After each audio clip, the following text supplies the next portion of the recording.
Cinema നടി രേഷ്മയെ അറിയാത്ത മലയാളികൾ വളരെ ചുരുക്കമായിരിക്കും. ഒരു കാലത്ത് മലയാള സിനിമയിലെ മാദക റാണിയായി തിളങ്ങിയ നടിയാണ് രേഷ്മ. അവരുടെ അഴകും ആകർഷണീയതയും സിനിമാ പ്രേമികളെ ഏറെ ആകർഷിച്ചിരുന്നു. ചെറിയൊരു കാലയളവിലെ സിനിമാ ജീവിതമായിരുന്നു എങ്കിലും അവരുടെ സൗന്ദര്യവും അഭിനയിച്ച രംഗങ്ങളും ഇന്നും പ്രേക്ഷകരുടെ ഉള്ളിൽ നിറഞ്ഞു നിൽക്കുന്നുണ്ട്. ഗ്ലാമർ ക്യൂൻ എന്ന പേരിലൊക്കെ അറിയപ്പെട്ട രേഷ്മ പ്രധാനമായും ബി ഗ്രേഡ് സിനിമകളിലാണ് അഭിനയിച്ചത്.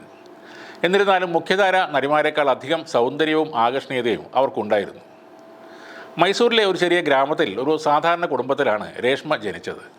അവരുടെ യഥാർത്ഥ പേര് അസ്മ ബാനു എന്നായിരുന്നു. പഠനത്തിൽ മിടുക്കി അല്ലായിരുന്നെങ്കിലും കലാപരമായി അവർ മികവ് പുലർത്തിയിരുന്നു. രേഷ്മയ്ക്ക് കൗമാരപ്രായമായപ്പോൾ കുടുംബത്തിൻ്റെ സാമ്പത്തിക സ്ഥിതി വളരെ മോശമായി.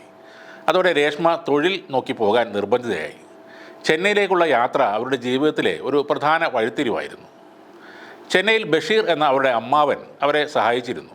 ചില കന്നഡ തമിഴ് സിനിമകളിൽ ചെറിയ റോളുകൾ ലഭിച്ചെങ്കിലും അത് അവരുടെ സാമ്പത്തിക സ്ഥിതി മെച്ചപ്പെടുത്താൻ പറ്റിയതായിരുന്നില്ല.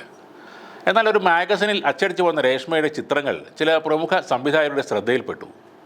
അവരുടെ ആ അഴക് കണ്ട് ഗ്ലാമർ സിനിമയുടെ ലോകത്തേക്ക് അവർ ക്ഷണിക്കപ്പെട്ടു. ഇത് രേഷ്മയുടെ തലവര മാറ്റിമറിച്ചു. തമിഴ്, മലയാളം, തെലുങ്ക് ഭാഷകളിലായി 100-ലധികം സിനിമകളിൽ രേഷ്മ അഭിനയിച്ചു. ചില ചിത്രങ്ങൾ ഹിന്ദിയിലേക്ക് ഡബ് ചെയ്യപ്പെട്ടു. തുടക്കത്തിൽ ശരീരപ്രദർശനത്തിന് മടിച്ചിരുന്നുവെങ്കിലും പതുക്കെ രേഷ്മ ഏതു വിധത്തിൽ അഭിനയിക്കാനും തയ്യാറായി. പിന്നീട് 2004-2005 കാലഘട്ടത്തിൽ ഗ്ലാമർ സിനിമകളുടെ ജനപ്രീതി കുറഞ്ഞപ്പോൾ രേഷ്മയും പതിയെ പിന്മാറി. ഇതോടെ ജീവിക്കാൻ മറ്റു വഴികൾ ഇല്ലാതായ രേഷ്മ സിനിമയിലെ അഭിനയ ജീവിതം യഥാർത്ഥ ജീവിതത്തിലും സ്വീകരിച്ചു. ജീവിക്കാനുള്ള പരക്കം പാച്ചിൽ മറ്റ് നടിമാരെ കൂടി കൂട്ടുപിടിച്ച് അവർ ഈ മേഖലയിൽ തന്നെ ഈ തൊഴിൽ ഒരു ബിസിനസ്സായി മാറ്റുകയും ചെയ്തു. 2007 രേഷ്മ വീണ്ടും വാർത്തകളിൽ ഇടം പിടിച്ചു. കൊച്ചിയിൽ പെൺവാണിഭത്തിനെതിരെയുള്ള ഒരു പോലീസ് അറസ്റ്റിൽ രേഷ്മയും ഉൾപ്പെട്ടു. പോലീസ് സ്റ്റേഷനിൽ ചോദ്യം ചെയ്യപ്പെടുന്ന രേഷ്മയുടെ വീഡിയോ വ്യാപകമായി പ്രചരിക്കുകയും ചെയ്തു.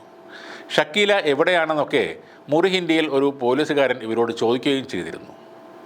ഒരു സ്ത്രീയെ ചോദ്യം ചെയ്യുമ്പോൾ വനിതാ പോലീസ് ഉദ്യോഗസ്ഥ കൂടെ വേണമെന്ന അവകാശം പോലും പോലീസ് അന്ന് രേഷ്മയ്ക്ക് നിഷേധിച്ചിരുന്നു. ഒരു പോലീസുകാരൻ അവരെ ചോദ്യം ചെയ്യുന്ന വീഡിയോ ഫോണിൽ പകർത്തി.